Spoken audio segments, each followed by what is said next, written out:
안녕하세요. 솔라인사이트입니다. 제가 최근에 어떤 자리에서 이상형이 어떻게 되냐는 질문을 받았어요. 저는 근래 소개팅이나 이성으로 남자를 만나는 자리가 있으면 사실 제 이상형을 구체적으로 말하지 않는 편이에요. 저도 상대의 이상형을 굳이 물어보지 않아요.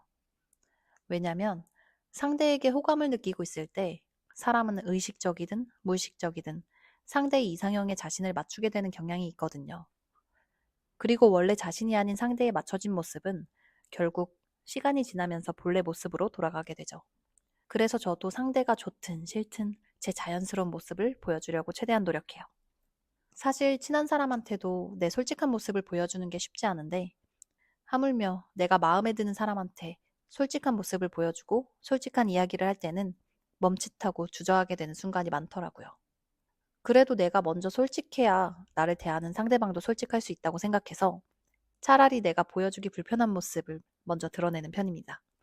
각박한 세상에서 되게 나만 진실이고 진심인 경우가 많지만 결국 그 관계에서 더 떳떳한 사람도 저더라고요.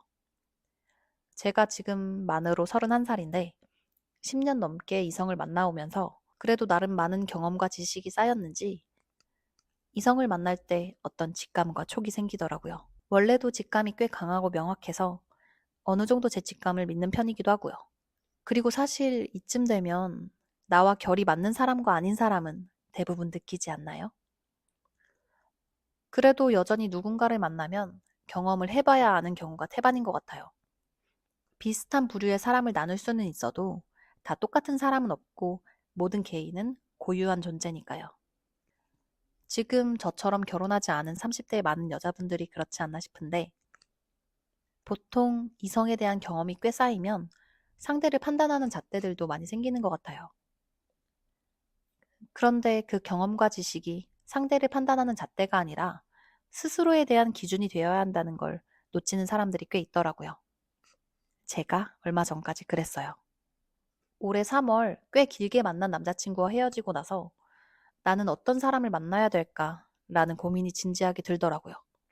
그래서 어느 날 일기장에 이성을 볼 때 판단할 수 있는 모든 조건을 생각나는 대로 쭉 적어봤어요.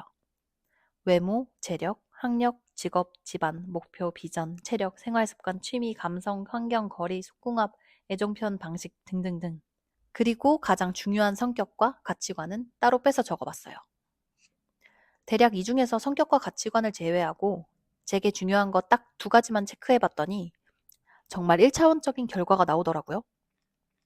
겪어봐야 알 수 있는 성격과 가치관을 빼니까 저 수많은 조건들 중 제가 골랐던 건 외모와 속궁합이었어요. 아니, 내가 이렇게 속물이었다고? 그런데 아이러니하게도 그 이후에 만났던 남자들 중에 제가 매력을 느꼈던 한 명은 미안하지만 가장 납득 불가한 외모를 가졌었어요. 그리고 정말 준수했던 외모를 가진 남자분들과 만났을 때는 같은 결을 느끼지 못해서 그런지 더 이상 그분들이 궁금하지가 않더라고요. 그래서 외모는 어쩔 수 없이 첫인상에서 우선해서 보게 될 뿐이지 저의 중요 조건은 아니었던 거죠. 오히려 외모보다는 비슷한 삶의 방향을 가지고 서로 상생할 수 있는 도전적이고 진취적인 사람들에게 더 매력을 느꼈던 것 같아요. 그리고 저는 이상하게 반듯하고 완벽해 보이는 사람이나 실제로 별다른 결핍 없이 자신의 삶에 만족하면서 사는 사람보다는 제가 채워줄 수 있는 빈틈이나 내적 결핍이 있는 약간 찌질하다고 해야 되나? 그런 사람에게 더 끌리는 것 같아요. 왜 여기서까지 모험 정신이 발동하는지 모르겠지만 말이죠. 저는 아마 받는 사랑보다 주는 사랑이 좋은 험한 성향을 가지고 있는 것 같아요. 그리고 여전히 속궁합은 중요한 것 같아요. 저는 성욕이 강한 편이라서 이 부분도 이성을 만날 때 꽤나 중요한 영향을 미치는 것 같더라고요. 속궁합에서 가장 큰 부분은 성욕의 차이라고 생각하는데 일단 욕구의 정도가 비슷해야 서로 불만이 쌓이지 않고 다른 안 맞는 부분도 맞춰나갈 수 있는 것 같아요.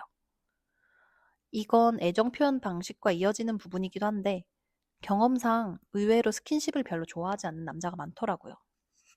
제가 그런 남자들만 만난 건진 모르겠지만요.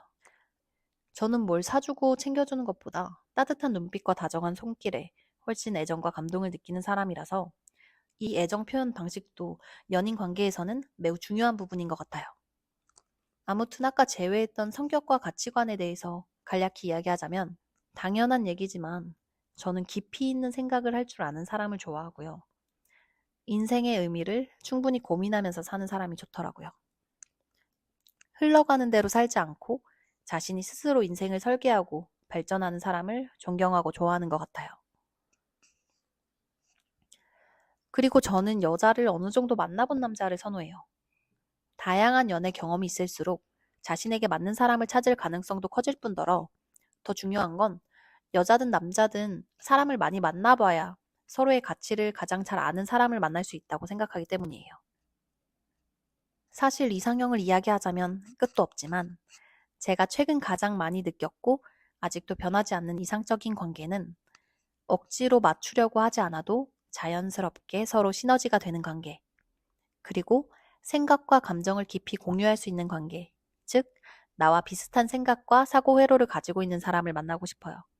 그리고 사람을 만나서 몇 마디 나눠보면 이 사람이 나와 결이 맞는 사람인지 아닌지 알 수 있는 직감이 들지 않나요? 대화의 내용뿐만 아니라 눈빛과 행동, 말투와 표정, 태도와 분위기, 그 모든 것으로부터 말이에요. 그리고 그 직감이 드는 순간부터 앞서 말한 이상형의 조건은 사실 아무 의미가 없어져요. 최근 들었던 인연에 관한 말 중에 9개가 맞아도 1개 때문에 어긋나는 관계가 있고 9개가 달라도 1개 때문에 관계가 이어진다는 말이 있었어요. 9가지가 맞는데 1가지 때문에 헤어진 적도 있었고 1가지 때문에 그 외의 모든 게 의미가 없어진 적도 있어서 되게 공감이 되는 말이었어요. 결국 이것저것 따져도 그 하나 때문에 내가 평생 한 사람을 죽을 때까지 책임지고 사랑하고 싶은 마음이 드는 게 아닐까 싶은 생각도 들더라고요. 많은 사람들이 그렇겠지만 저는 인생에서 일만큼 중요한 게 내 주변을 감싸는 사람들이라고 생각해요. 제가 이야기하고 싶은 건 내가 어떤 사람이고 어떤 사람을 만나고 싶은지 알아야 그런 사람을 만났을 때 놓치지 않을 수 있다는 거예요. 그래서 저도 제게 맞는 인연을 만나서 그 사람을 더 완전하고 빛나게 해줄 수 있는 사람이 되기 위해서 제 자신을 계속 돌아보고 노력해야 될 것 같아요. 오늘도 제 이야기 들어주셔서 감사합니다.